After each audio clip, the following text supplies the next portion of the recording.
Hey crew, welcome to episode 2. We are talking about 3 survival tips for this moment we're in, this isolation moment. If you're anything like me, you're freaking out because you're an extrovert and you want to be out in the world and with people and you're isolated from the rest of the world. How are we going to survive this moment? We will get through it. That's why we got Wilson. This is how Tom Hanks survived it. If you haven't seen Castaway, what are you even doing watching this? Just go watch it now. Wilson, this is the way you're going to survive and get on the other side of this thing mentally, emotionally, spiritually, legit. Okay, what do we need to do? Because many of you were like, well, I don't know what to do.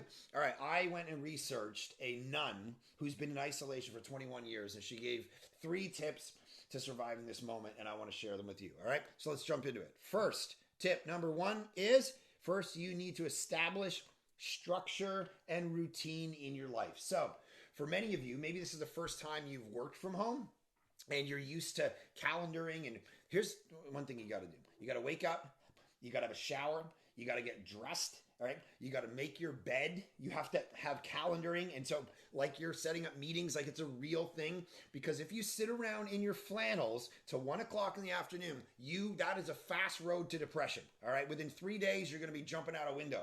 I would tell you not to do it. Actually, like, I have clothes on, like pants, like I'm not just sitting here in PJs, and you can't be.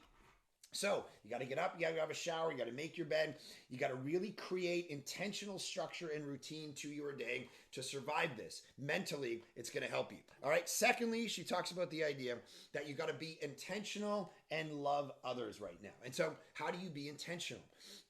My wife right now over on her social feeds, if you want to go over there, if you have young kids, many of you who've just been thrust into the world of homeschooling for the first time, she's been doing it for a couple years. She's brilliant at it. And here's the thing.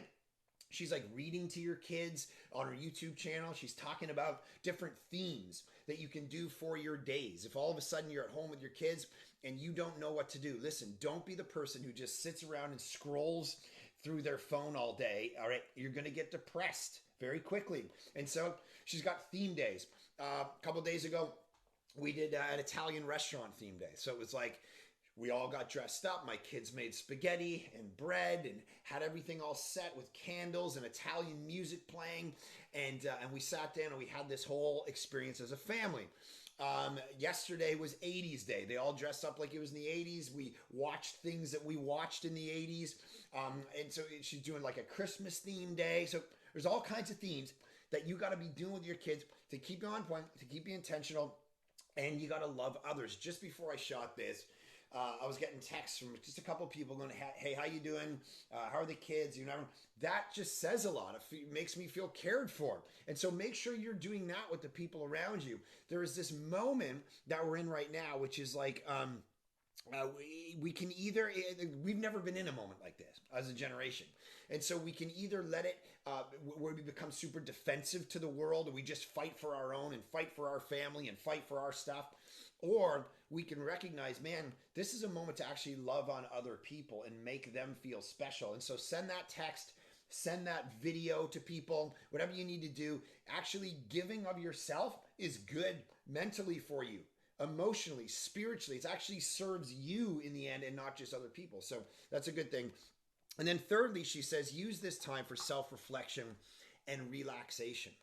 So there's not a boss over you every moment making sure that you're doing this, that, and the other.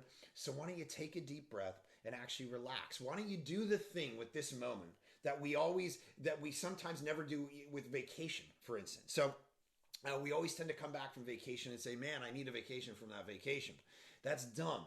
It means we didn't leverage the vacation for what it was meant to do, which was even Jesus walked away. Even Jesus had time. There's this book I was reading a little bit ago. Gary Thomas, When to Walk Away. Now, the book's about toxic people in your life, but he talks about there's 41 times in the Gospels that Jesus actually walks away from people. And he has these moments where he walks away. He has these moments, and he says sometimes to follow in the footsteps of Jesus is to walk away from others. All right? Meaning the idea that let's have this moment right now where you can either waste it and become more exhausted on the other side of it, because we don't know how long it's going to last. There was the whole, like, when you're coming back from somewhere, isolate yourself for 14 days and all of that. But right now, that's not just for when you're coming back. We are now in a state where people are just being isolated in general. You didn't have to come back from anywhere. And it seems like it's going to be longer than 14 days. It seems like it's going to be until we can figure this out. It might be months. We have actually have no idea what's going on. So we need to be able to redeem it. And so she says at the end, stop, be still.